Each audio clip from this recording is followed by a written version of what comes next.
La peste brune se répand dans le monde, en Europe, en France, jusqu'à défiler armés de bâtons sous nos fenêtres. Depuis quelques mois, nous alertons sur la recrudescence de leur passage à l'acte, notamment en Bretagne, après Callac, Saint-Brévin, Saint-Snoud et à Rennes aussi désormais. Ils s'en prennent à des élus locaux, des journalistes, des immigrés, des homosexuels, au nom d'un séparatisme anti-républicain que nous avons toujours combattu. Cachés par leur cagoule et l'anonymat des réseaux sociaux, ils se nourrissent d'un climat ambiant nauséabond, où les frontières se fissurent entre les discours de droite et d'extrême droite, assimilant les mêmes éléments de langage, soit par petits calculs politiciens minables, soit par conviction profonde et jusqu'alors inavouée.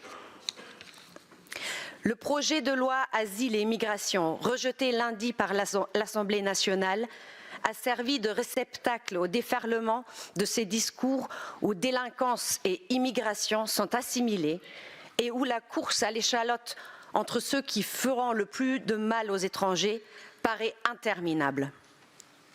Le débat autour de la suppression de l'aide médicale d'État l'a parfaitement illustré. Une mesure d'humanité et de bon sens est remise en question au détriment de la protection sanitaire de l'ensemble des Français. Après l'épidémie de Covid, comment oublier que ne pas soigner certains, c'est mettre en danger tous les autres. Partout où cette extrême droite arrive au pouvoir, en Argentine, en Italie, aux Pays-Bas, dans nos communes, elle remet en cause les droits les plus fondamentaux en agissant de concert avec un libéralisme triomphant qui accroît la pauvreté et saccage la planète. Il suffit de voir leur bilan. Suppression des droits sociaux, retour en arrière sur la transition écologique, enrichissement des plus riches et appauvrissement des plus pauvres. L'extrême droite se nourrit des crises sociales et climatiques et elle les alimente en retour. Et alors que se sont achevés ce matin les travaux de la COP 28 avec un compromis historique certes sur les énergies fossiles, la France et l'Union européenne ne sont toujours pas au rendez-vous de ces enjeux sociaux et climatiques. L'accord de libre-échange signé avec la Nouvelle-Zélande est un contresens historique quand un tiers de l'empreinte carbone de l'Union européenne est déjà due à ses importations selon l'INSEE.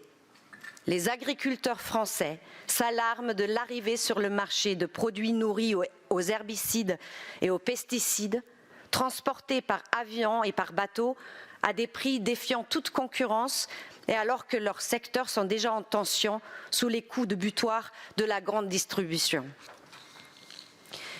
Les effets du réchauffement climatique sont déjà là, meurtriers, et 2023 sera ainsi l'année la plus chaude jamais enregistrée dans le monde, selon l'Organisation météorologique mondiale. La responsabilité humaine est indéniable dans ce dérèglement, mais nous savons que la neutralité carbone est atteignable d'ici 2050 en investissant massivement dans un mix énergétique alliant énergie nucléaire et énergie renouvelable qui nous permettrait de nous passer des combustibles fossiles si dévastateurs pour la planète. L'Inspection générale des finances soulignait elle-même dans son dernier rapport que presque 1 milliard d'euros ont été consacrés par la France en aide à l'achat de véhicules électriques et hybrides. Bien, mais importés depuis l'étranger. Produire localement ce dont nous avons besoin n'a jamais paru si nécessaire. Les orientations budgétaires et les différentes stratégies et feuilles de route que nous étudierons durant cette session illustre les actions que nous menons en Bretagne pour tenter de protéger les Bretonnes et les Bretons des effets dévastateurs de ce libéralisme sur les humains et sur la planète. À ce titre, comment ne pas penser aux 20 millions d'euros que nous a coûté la tempête Ciarán, l'une de ces terribles conséquences du dérèglement climatique qui impacte le quotidien des Bretonnes et des Bretons.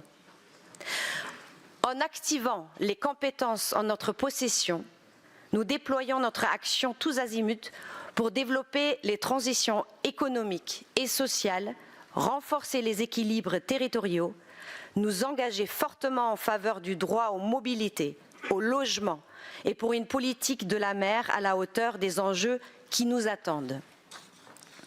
En agissant pour toujours plus de justice sociale et en faveur de la transition écologique, nous sommes dans notre rôle de protection des Bretonnes et des Bretons, des angoisses du lendemain.